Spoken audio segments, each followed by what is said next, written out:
Hello guys and welcome back to Let's Play Banjo-Tooie. I am back in Spiral Mountain because there's one last thing we can get now that we have the Talon Torpedo.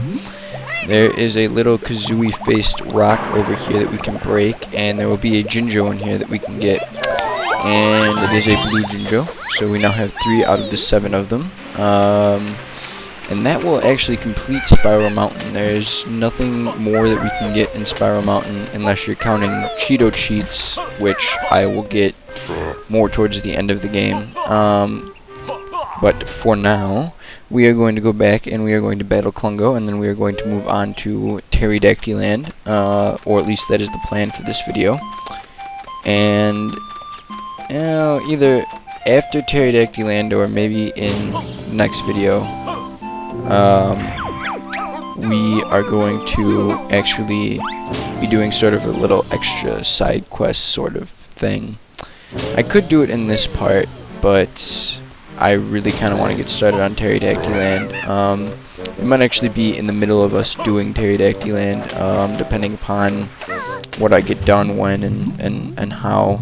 I'm sure many of you know what I'm talking about, and it involves Humbawamba's Isle of Hags wigwam. We can actually do something with it now because we have all the moves that we need and all the items that we need, except for the Globo, which I'll talk about when we actually do it. But for now, here we meet Klungo again, and he looks a lot more rough than he did last time. He's got double purple eyes, and his jacket's all frayed and charred and stuff, and he says that he got, beat up by Grunty for doing a bad job, and he's going to challenge us to another battle, and he has a new potion, and this one, which like I said you can find in any of the other 2 battles too, will make him invisible. Okay, so he is invisible, and if we walk into him while he's invisible, we will do damage. If we hit him while he's invisible, we will actually hit him. The thing about his invisibility potion is it'll reveal him for a few seconds at random times, so that's our opportunity.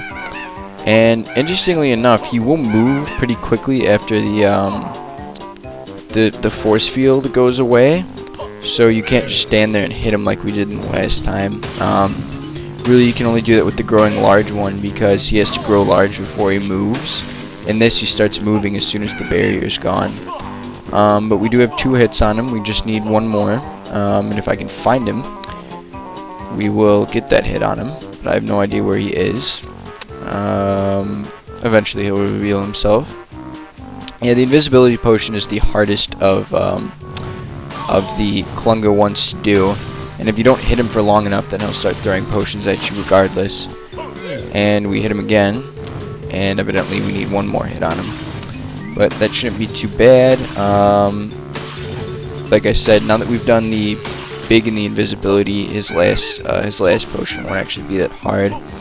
Usually the invisibility is the last potion. It is the hardest after all, but we have defeated him, and we're gonna get some honeycombs for our effort. Yeah, other than that, I mean, really it's just another Klungo battle. There's not much more to it. And so we beat him up again, and he has to go back and get beat up by Grunty again, and he still pledges loyalty to her. So we get to move on though, and actually there are a couple of things we can do in the wasteland. There's an egg upgrade we can get, there's a Jinjo we can get, and we can start Pterodactyl Land, obviously, but other than that, there are eggs and Jinjos to be had, and a silo to mark open. But anyway, here's Jamdra's hatch. We need 315 notes, we have 460. These are called Clockwork Kazooie eggs. These are some of the most interesting creations for any video game I've ever seen. You get 10 of them, and every time you pick up an egg nest, you get 1. And what they do is basically you'll shoot them, and they will hatch, and they will be little robotic kazooies. And after a set number of seconds, or if you manually do it, they will detonate. And we will actually use that quite a bit in the wasteland. We'll be using them a bit. So up here there are two Jinjos. One is a Minjo, one is an actual Jinjo. So unfortunately there's another green Minjo. I mean, all these Minjos really want to be this last green Jinjo that we're missing. And the day we find him will be the day I complete my mission in the Isle of Hags.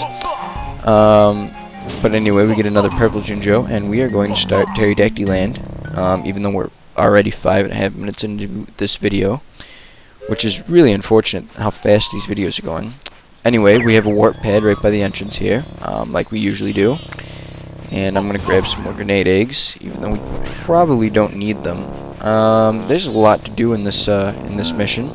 We have our first enemy. These are just, I forget the name of them, Stegosaurus or something. I don't know, but those are kind of like the basic enemy of Pterodactyl Land. The other one is pterodactyls. There are some pterodactyls over in another part of the level.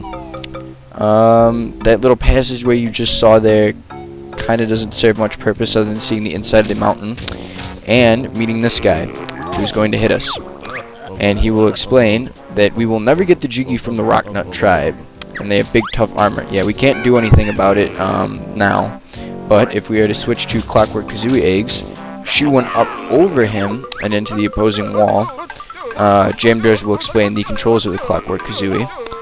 And yeah, basically this is a Clockwork Kazooie. We get 20 seconds to do something with it. And if we come behind this Rocknut guy and blow ourselves up, we will kill him. And this is actually one of the Jiggies that you will get in Pterodactyl Land.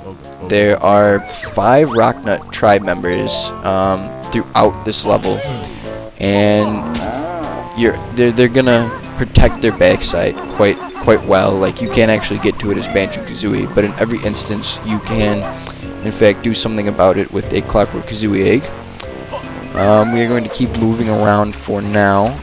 There is, if you can see it over there, a little thing for Kazooie to hit. I believe that this does nothing more than open the gate guarding that Jinjo under that rock. However, I can't get it. I really don't like the controls to the Talent Torpedo, but it gets used quite a bit, so let's try it this time. There we go. Yes, and that is exactly what it did. And there's another blue Jinjo waiting for us. I thought that gate was timed, but evidently not. So here we have another Jinjo. And we're getting pretty close to getting most of the Jinjo families done. I mean, they have some more members to go, and we still have quite a few levels to go, but it's not much of an issue. We have running boots and wading boots here, and Mumbo's is over there. This stuff right here, there is actually, if you remember the little guys that were in the sort of quicksand in Mayhem Temple, they're in this stuff too, whatever this is, this prehistoric swamp ooze or whatever it is. They're the pterodactyls that are going to try and attack us, and that one will do so successfully. Yeah, so that's what the wading boots are for, basically to get to Mumbo's, and then that Mumbo pad you saw will make the stones in it larger, so you don't need to use the wading boots. Really, it's kind of like a redundant thing. You have to get there to unlock it so that you can get there easier. Anyway, here's the train switch, and this will come into importance in a little bit when we do a rather long mission to get a Jiggy.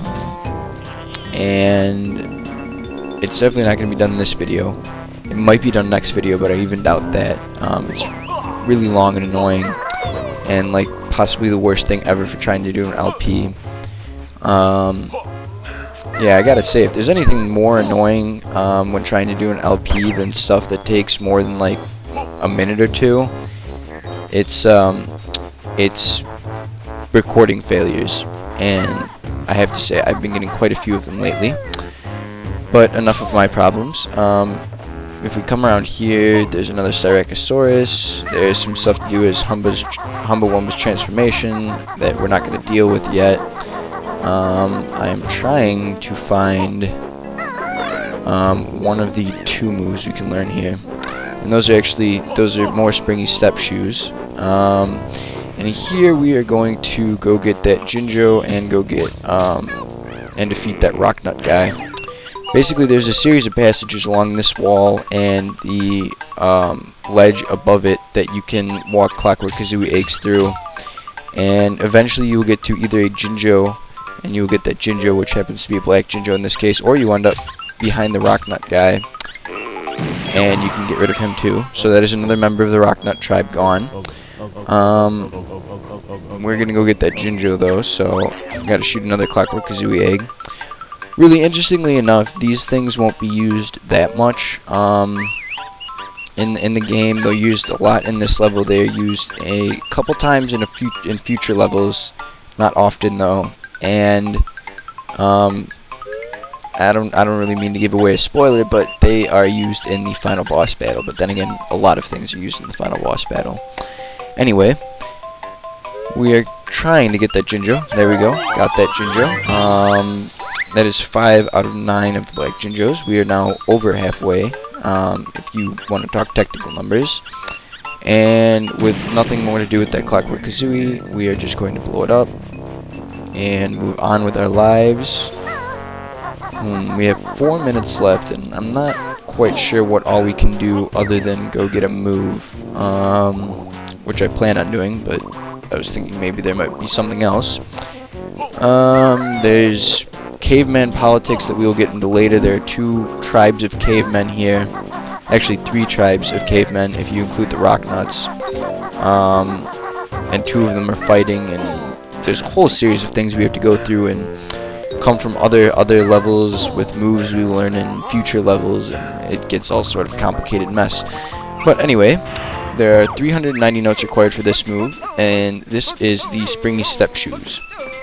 And there's not really much more to it than the fact that we can now use Springy Step Shoes, and that's about it.